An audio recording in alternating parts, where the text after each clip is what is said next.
I never thought a simple act of kindness could unravel my entire life. It started innocently enough, back in the humid summer of 2024, in our quiet suburb of Austin, Texas.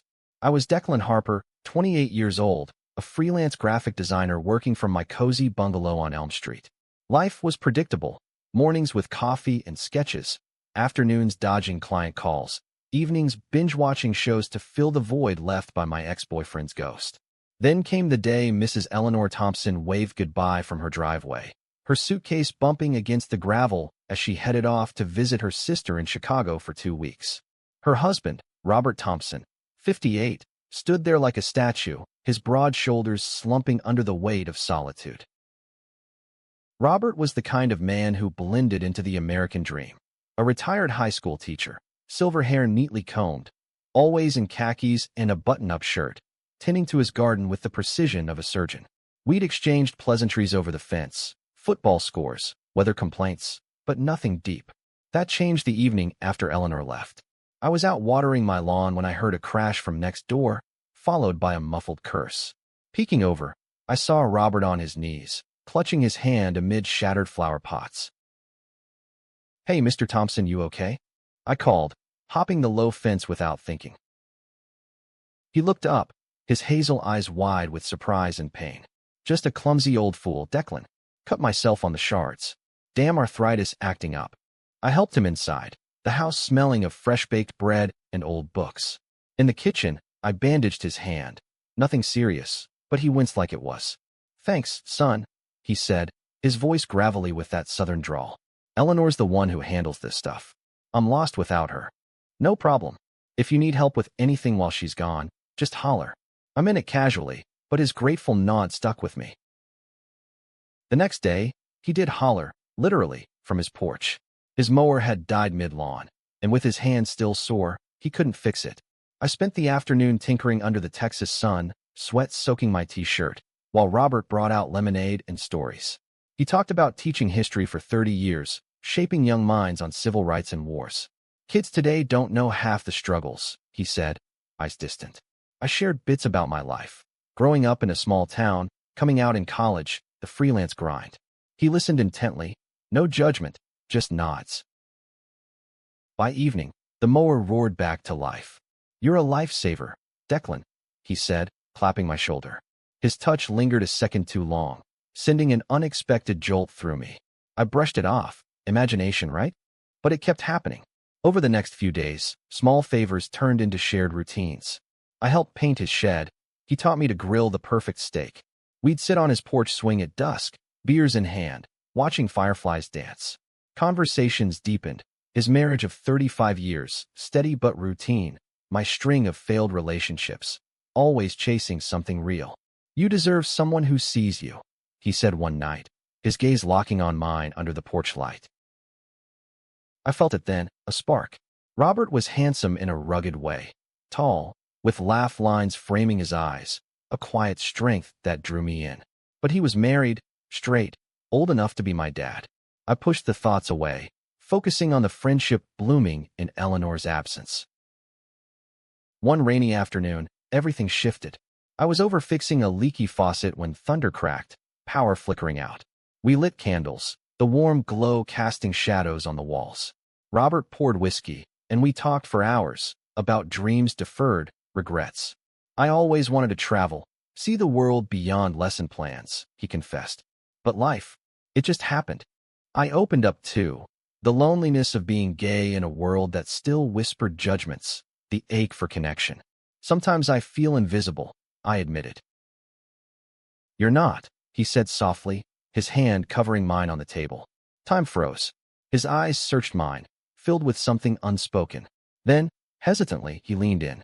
Our lips met, tentative at first, then urgent, like a dam breaking. We pulled back, breathless. "Declan, I've never," he stammered, face flushed. "I know," I whispered, heart pounding. In that storm-lit kitchen, barriers crumbled. We kissed again, deeper, his hands exploring with a hunger that surprised us both. That night, we crossed lines we couldn't uncross. Upstairs in the guest room, neutral ground, he said, we undressed slowly, discovering each other under sheets that smelled of lavender. His body, marked by time, was beautiful in its honesty. It was tender, passionate, a revelation for him, a whirlwind for me. As rain pelted the windows, I lay in his arms, wondering what we'd unleashed. Word count, approximately 1,000. The days blurred into a secret rhythm, Eleanor's absence stretching like a gift from fate. Mornings, I'd slip over before dawn, coffee in hand, to find Robert waiting with that shy smile. We'd make breakfast together, eggs sunny side up, bacon crisp, laughing over burnt toast. Afternoons were for helping with chores that turned into excuses for stolen touches. A brush of hands while gardening, a kiss behind the garage. Robert opened up like a book long sealed. I buried these feelings in high school. He confessed one evening, as we walked his dog along the neighborhood trails.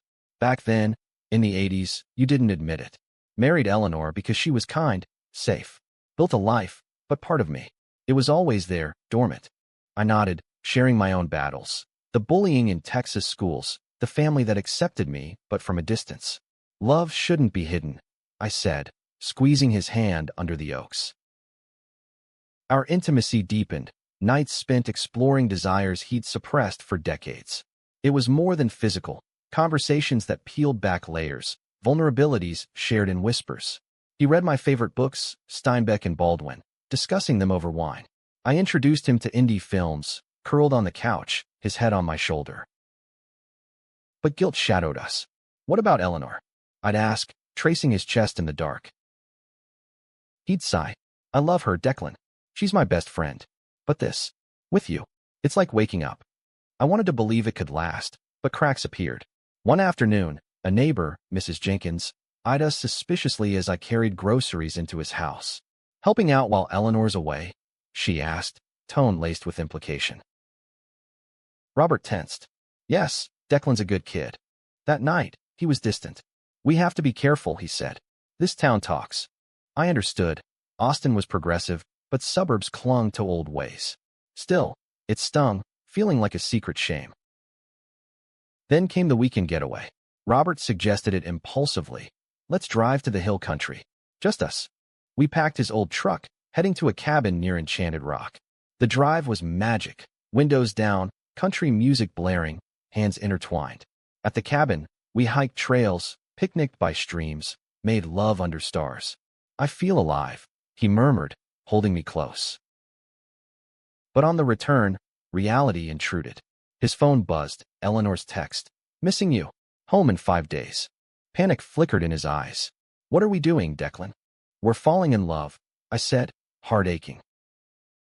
He pulled over, tears welling. I can't leave her. The kids, the grandkids. It's my life. Then what about us? I demanded, voice breaking. He kissed me fiercely. I don't know, but I can't lose you either. Back home, tension built. We argued in hushed tones, about futures impossible, loyalties torn. One night, after passion faded, he whispered, maybe we should stop. No, I pleaded. This is real. But doubt crept in. I noticed him pulling away, canceling plans. Then, the betrayal hit like a freight train. It was a Tuesday. I went over unannounced, finding the door unlocked. Voices from the living room, Robert's and a woman's. Not Eleanor. Peeking in, I saw him with Sarah, a colleague from his teaching days, laughing over coffee. She touched his arm flirtatiously. He didn't pull away. Jealousy surged, but I slipped out quietly. Later, confronting him, who was she? Just a friend, he said, avoiding my eyes. Bullshit. You're hedging your bets. He exploded. You think this is easy? I'm 58, Declan.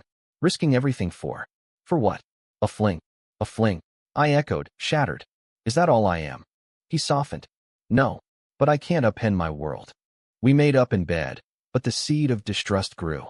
Whispers from neighbors reached me, rumors of Robert's midlife crisis. I felt exposed, raw.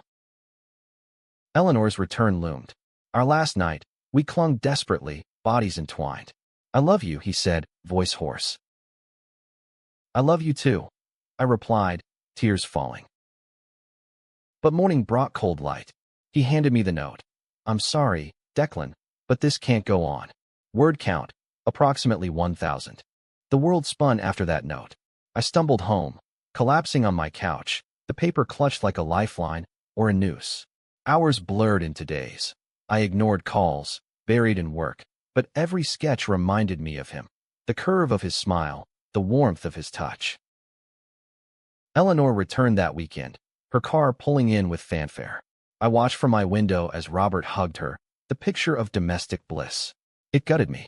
That night, laughter floated over the fence, hers light, his forced. I tried moving on, joined a gym, dated casually, a bar hookup that left me emptier. But Robert haunted me, dreams of our cabin, echoes of his confessions.